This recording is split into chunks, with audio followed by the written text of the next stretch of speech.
Hello à tous.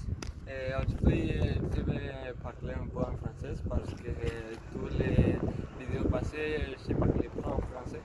Donc, je vais pratiquer un peu le français aussi. Aujourd'hui, c'est le 1er de janvier de 2020.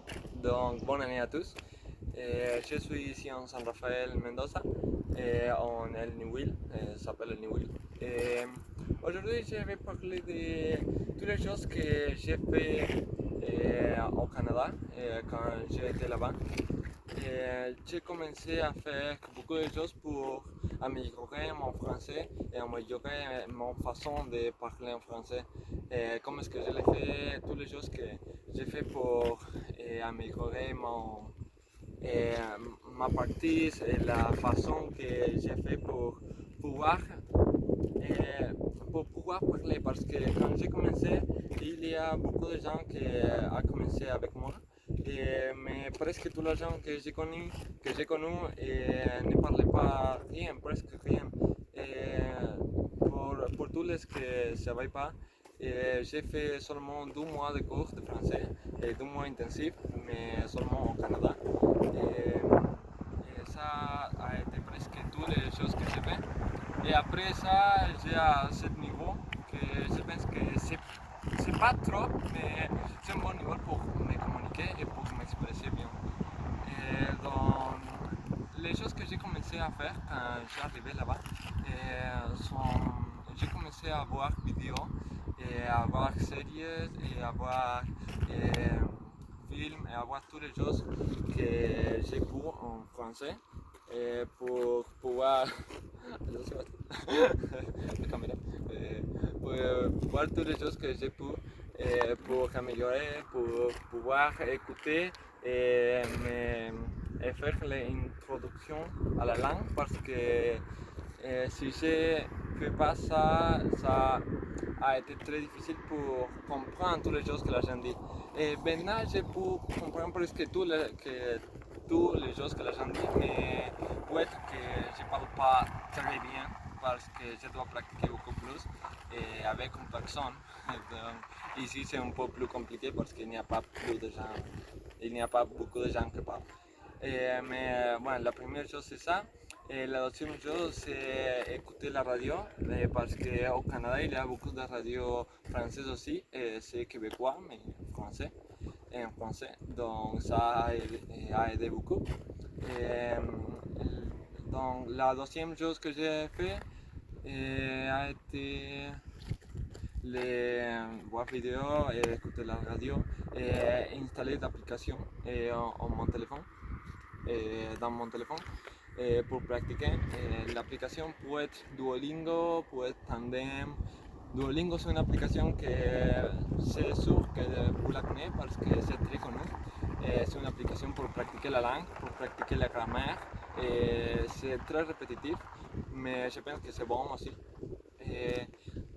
Après ça, Tandem c'est une application très différente. C'est pour contacter avec des gens qui parlent la langue que tu veux apprendre. Ça aide beaucoup parce que tu peux faire vidéo appel avec l'autre personne et pratiquer la langue avec une personne qui parle la langue. Par exemple, si tu veux apprendre français, tu peux parler avec une personne de la France ou de Québec ou de quelque part qui parle. Tu peux l'apprendre espagnol et sa personne peut t'apprendre français. Tu peux apprendre entre vous. Donc ça aide beaucoup aussi. Quelle autre chose? Après ça, j'ai fait aussi meeting, un cours de conversation avec autre personne qui parle, qui veut apprendre la langue aussi. Par exemple, je allais à beaucoup de places qui vont apprendre, que les gens vont apprendre, par exemple, français et anglais. Et quand tu vas là-bas, les gens peut-être que ne sont pas tous natifs, mais il y a beaucoup de gens qui ont un bon niveau pour avoir une conversation et ça aide beaucoup.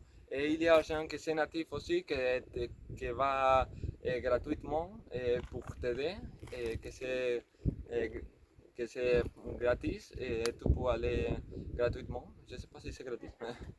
Et si tu vas là-bas, tu peux pratiquer avec beaucoup de gens.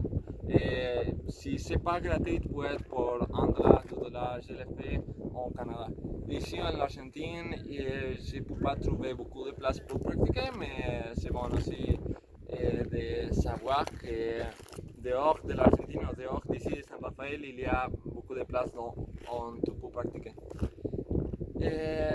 C'est presque ça, c'est pour t'introduire beaucoup plus en la langue, essayer de faire toutes les choses que tu peux en cette langue que tu veux apprendre. Parce que si tu ne fais pas ça, tu ne peux pas le pratiquer, tu ne peux pas faire beaucoup de choses.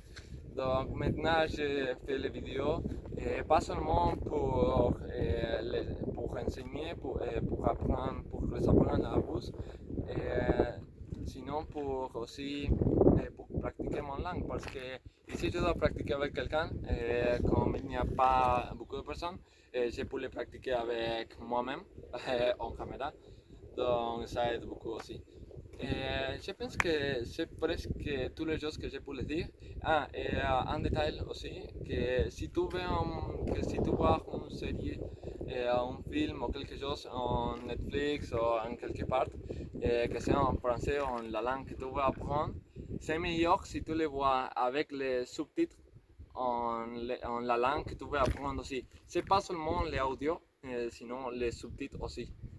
Ça aide beaucoup plus parce que si tu as seulement les audios et tu l'écoutes, mais tu peux le lire en une autre langue, tu vas le lire seulement et tu ne peux pas l'écouter bien et tu ne peux pas le faire bien.